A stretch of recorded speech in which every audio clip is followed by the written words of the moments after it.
Bonjour à tous, eh bien écoutez, je suis ravie de vous retrouver pour cette deuxième édition d'interview sur cette notion de succès, de dépassement de soi et surtout de comment est-ce qu'on atteint un objectif. Et je suis vraiment ravie aujourd'hui parce que nous sommes avec Jean-Pierre Nadir, PDG d'Easy Voyage. Donc merci Jean-Pierre de nous recevoir.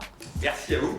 Et donc, j'ai pu voir, en regardant un petit peu ta biographie, alors ce qui est étonnant, c'est qu'on se connaît un petit peu, mais il y avait des choses que je ne connaissais pas. Tu as un parcours très varié. Tu as commencé, tu es presque l'initiateur de la livraison de pizza en moins de 30 minutes en France. Alors ça m'est parfois contesté, parce qu'il y a un certain nombre de gens qui disent maintenant avoir inventé le concept, mais clairement, je suis l'inventeur du concept. Donc je suis le premier à avoir créé un centre, donc de livraison de pizza à domicile, quand j'avais 21 ans, donc j'étais étudiant à Paris. Et j'ai eu l'idée dans un premier temps de faire de la livraison à domicile. Ouais. Et j'avais pas un rond, j'étais en cité universitaire et donc je n'avais aucune logistique. Donc j'ai trouvé un copain qui avait un appartement à Amidalie téléphonique et j'ai trouvé des restaurants qui produisaient des repas pour moi. Un autre copain qui avait une 2 chevaux qui allait chercher des plats et on livrait au début, donc on a passé des contrats avec des boîtes de Neuilly et on livrait donc Courrèges, Lancel, etc. À partir de là, il fallait que je trouve un local. Alors j'avais gagné 50 000 francs à l'époque avec ma première expérience. Donc j'avais de côté 50 000 francs et donc j'ai trouvé un local donc avec un gars qui m'a fait 6 mois de loyer gratuit contre les travaux. Puis il fallait trouver un four à pizza. Donc là j'ai été voir le roi de la pizza à Paris avec qui j'ai négocié donc le four en disant j'ai pas un rond mais j'ai une super idée. Le mec m'a dit bon vous n'avez pas de rond, votre idée est complètement con, mais vous êtes sympathique donc je vous prête le four et on verra après pour les paiements. Et donc ça c'est déjà une première leçon ou un premier enseignement, c'est que quand on est sympathique, on crée donc un climat favorable et finalement il y a des gens qui ont envie de vous soutenir même si à la limite l'idée de départ n'est pas géniale, en tout cas ils n'y croient pas, mais ils se disent bon le gars de l'énergie, il y croit vraiment, donc j'ai envie d'aider. Et finalement quelqu'un qui a envie, on a envie aussi de le faire avec lui. Et qu'est-ce qui t'a donné envie toi d'être à ton compte et de ne pas suivre plein de choses. Moi je suis issu d'une famille qui n'avait rien à voir avec les affaires, hein, puisque j'arrive de Bretagne, donc ma mère est enseignante, prof d'espagnol, et j'ai été élevé dans une ferme par ma grand-mère qui parlait breton. Donc franchement, j'avais aucun rapport avec les affaires. Et du reste, la première fois que j'ai monté une affaire, j'avais 16 ans et j'ai fait des crêpes dans les campings. Parce qu'en fait, des gens cherchent un petit boulot l'été. Et moi, en fait, j'ai pris les piliques, donc ça s'appelle une pilique où on fait les crêpes, la plaque. Et donc j'ai pris celle de ma grand-mère et j'ai organisé dans les campings des soirées crêpes. Et donc plutôt que les campeurs aillent à la crêperie, donc la crêperie venait à eux.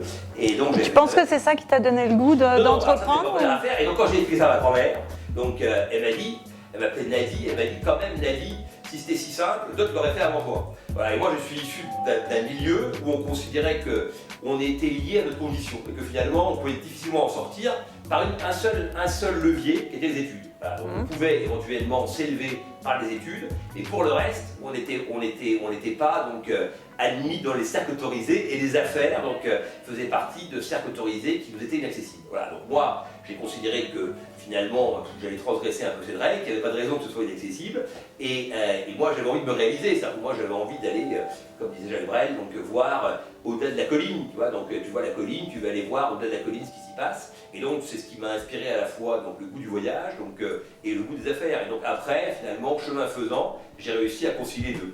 D'accord. Et à 30 ans, donc en 95, tu faisais partie des 45 meilleurs dirigeants de France. Alors, je ne sais pas quels étaient les critères, mais pour toi... Ça peut pas être terrible. Écoute, je ne sais pas, mais en tout cas, ça me donne envie de te poser une question. Pour toi, c'est quoi un bon dirigeant ? Pour moi, un bon dirigeant, c'est quelqu'un qui à la fois a une vision. Ça, c'est le premier acte, évidemment, qu'il faut être au service d'une cause. Donc cette cause, c'est la vision. Je fais ça pourquoi et où je veux arriver. Deuxième chose, il faut être entraînant, parce qu'il faut de cette vision, donc faire naître un projet et entraîner des gens autour de ce projet. Alors ces gens que vous allez entraîner, c'est des banquiers, c'est votre famille, c'est vos amis, c'est évidemment donc vos salariés, c'est des actionnaires, donc c'est des fournisseurs. Voilà, c'est mon histoire de four à pizza. Voilà. Le premier investisseur finalement qui me fait confiance, c'est un gars qui m'a donné un four à pizza. Bon. Et donc il faut savoir être entraînant. Et puis après, donc il faut savoir donc être rigoureux et gérer donc les situations. Et finalement, c'est parfois des qualités qui sont assez antinomiques parce que les gestionnaires sont parfois des mecs pas très marrants qui n'entraînent pas beaucoup, les visionnaires sont souvent pas des gestionnaires. Bon. Et donc ces trois qualités, il faut réussir donc à les mettre ensemble. Alors vous n'êtes pas forcément aussi bon dans les trois, mais c'est clair qu'il n'y a pas d'impasse. On n'est pas au bac, pas d'impasse, il faut au moins pas forcément exceller, mais avoir un minimum donc, de capacité dans ces trois domaines. Moi, ce qu'il faut voir, c'est que j'ai été donc, un start-upper donc, avant l'heure. J'ai créé ma première boîte à 21 ans, donc j'en ai 51, donc c'était il y a 30 ans. Et il y a 30 ans, il y avait très peu de gens donc, qui entreprenaient. C'était absolument pas donc, encouragé, donc, voire d'ailleurs admis, parce que moi, je mentais tout le temps sur mon âge. Donc quand j'ai ouvert un compte en banque, etc., donc à chaque fois, on me demandait mon âge, j'étais 28 ans. Voilà. Et donc, ce qui est assez génial, c'est que pendant des années, donc j'ai dit 28 ans, et puis un jour j'ai dit 28 et j'en ai 29. Et je me suis rendu compte que ça y est, j'avais dépassé l'âge en question. Voilà. Donc, à l'époque, il fallait avoir un pédigré, il fallait avoir un background pour pouvoir donc, et de l'expérience, on te demandait 3 bilans, etc. Voilà. Donc, quand tu démarrais, tu n'avais rien, et donc c'était très compliqué, évidemment, donc, de se lancer. Donc, moi, j'étais un start-upper, j'avais envie d'entreprendre. J'ai été aussi nourri par pas mal de lectures. Donc, je lisais beaucoup, et après, donc, des livres aussi qui n'étaient pas que du Western. La lecture a joué un vrai rôle dans ta croissance. Énormément, parce qu'en fait, moi, à l'époque, à ce moment-là, j'ai fait sport-études, donc j'étais assez axé sur le sport, et finalement, donc j'étais dans un environnement où on parlait que de ça. Et donc le moyen d'évasion, donc et voire d'élévation, ça a été la lecture. La lecture, c'est à disposition de tous, quoi. Donc c'est un moyen, c'est une vitrine, enfin c'est une lucarne sur le monde, donc qui est assez incroyable. D'ailleurs, mon rapport au voyage, dans un premier temps, j'ai beaucoup lu pour voyager. Donc, notamment, je disais Lanzmann. Lanzmann, ça a été un des auteurs qui m'a fait rêver. Et ensuite, j'ai voyagé pour vérifier donc, mes lectures. Quoi. Et donc, je pense que finalement, la lecture est sans doute le premier levier intellectuel parce que je n'avais pas beaucoup de gens avec qui échanger. Voilà. Et donc, tout seul, avec un livre, tu peux apprendre, t'enrichir, t'élever. Et c'est ouvert à tout le monde. Ok.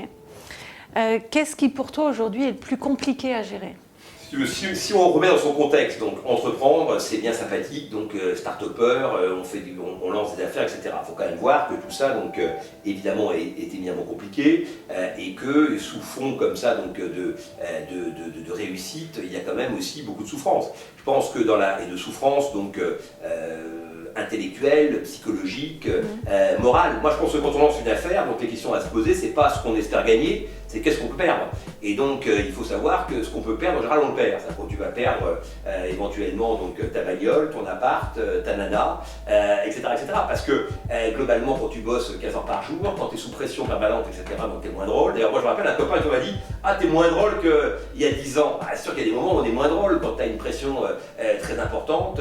Il est compliqué, il est facile en fait d'être sympathique, avenant, enjoué et intéressant quand on est en réussite. C'est plus compliqué quand on est sous pression et qu'on a en tête un tas de problèmes donc, à régler et qu'on vit avec. Moi, j'ai connu des nuits donc, où je me réveillais en sueur, donc, à penser comment j'allais payer les salariés le lendemain. Donc, il m'est arrivé de monter sur une chaise pour dire il n'y aura pas de 13e mois, je vais décaler d'un mois les salaires, etc. Enfin, bon, et comment tu gères ce stress ? Pas agréable. Et donc, ça, c'est compliqué. Et donc, il faut pouvoir dépasser ça. Alors, comment tu gères ce stress ?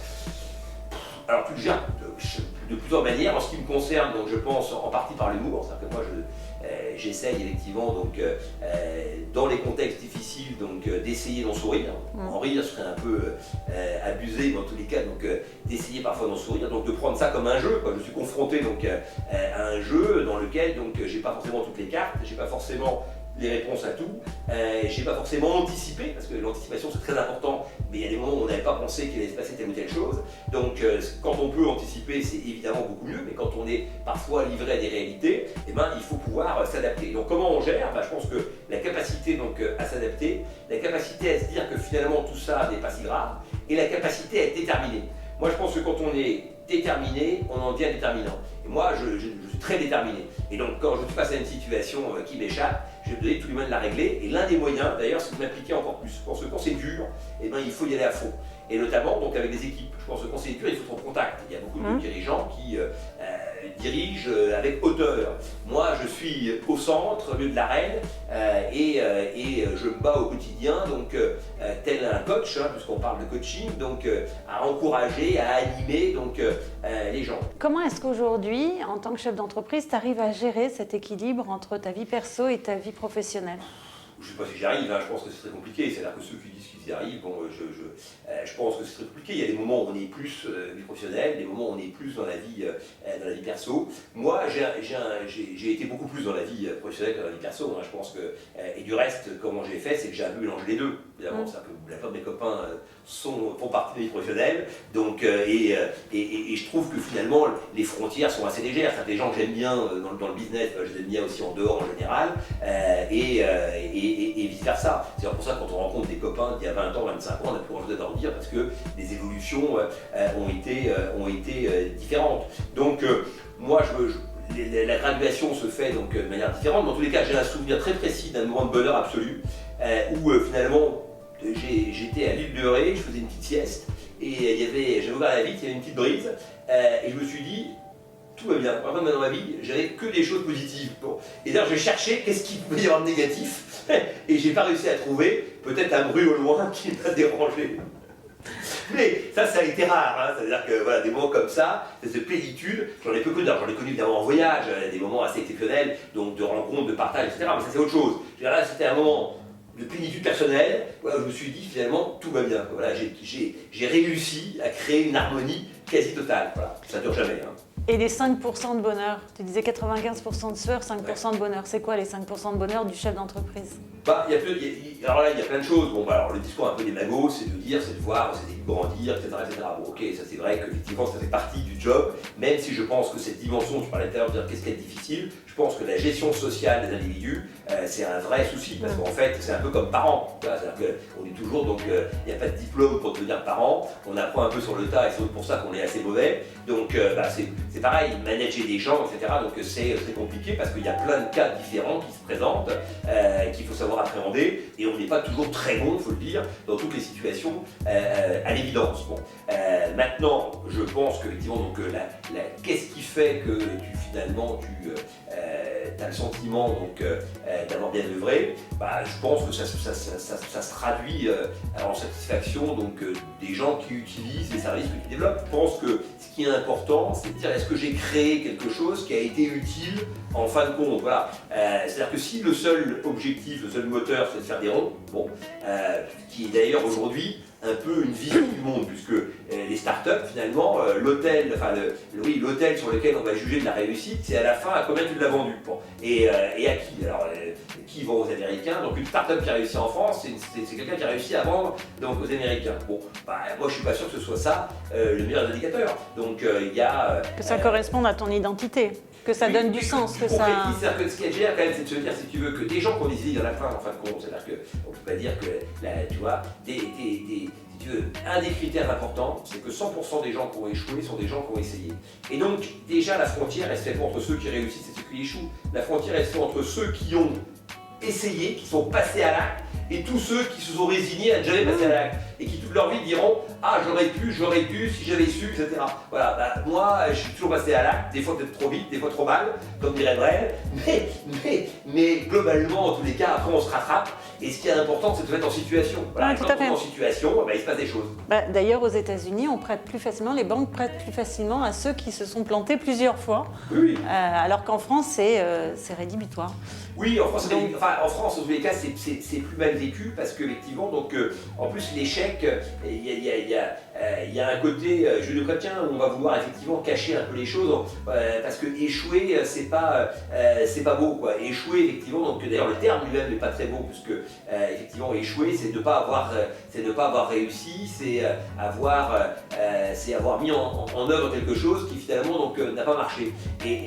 Et donc ça, en fin de compte, c'est considéré comme encore une fois, donc, la preuve que tu n'aurais jamais dû entreprendre la chose. Voilà. Alors qu'en fait, ce qui est important, évidemment, c'est de se relever, de repartir, dans tes enseignements. Alors je ne vais pas sortir la phrase de Mandela là, que maintenant tout le monde sort en permanence, que tu connais donc sûrement, donc de dire j'ai toujours, je vais la dire quand même, donc puisqu'on l'a lancé. Je te laisse la dire. Voilà, donc moi je gagne tout le temps, voilà, où je perds et j'apprends, voilà, Ouais, où je gagne. Voilà. Et donc c'est sûr que ça c'est une phrase qui est assez forte, que tout le monde maintenant reprend aussi à toutes les sauces, mais encore une fois, au-delà des mots, hein, donc il y a surtout donc, la capacité à faire et la façon de faire. Et encore une fois, je pense qu'il y a plein de gens qui s'inhibent, il y a plein de gens qui passent pas à l'acte, et dans ceux qui passent à l'acte, il y en a un certain nombre qui sont tellement terrorisés d'échouer que du coup ils échouent.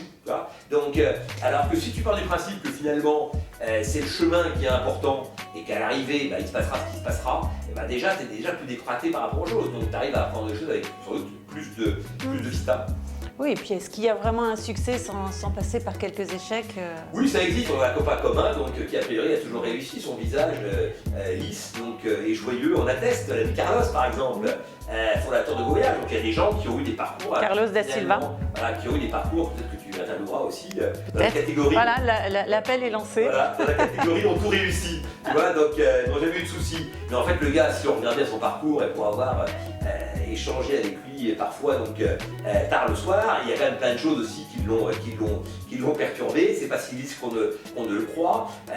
Bon, même si globalement, effectivement, donc, la vie lui a plutôt souri, mais elle lui a souri parce que aussi il a souri à la vie. Voilà. Et moi, je pense que ça c'est une notion qu'on dit, il faut créer les conditions de l'opportunité, etc.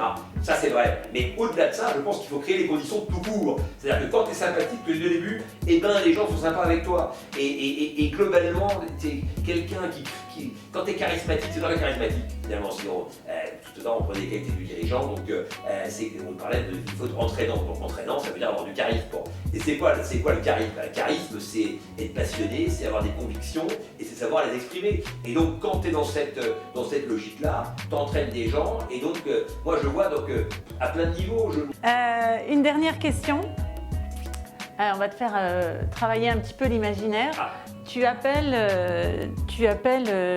Jean-Pierre Nadir qui a 6-7 ans. Qu'est-ce que tu... 6-7 ans? Ouais, tu lui passes un coup de fil. Qu'est-ce que tu lui conseilles? Ouais, moi je dirais change d'air mon gars, tout va bien se passer. Merci.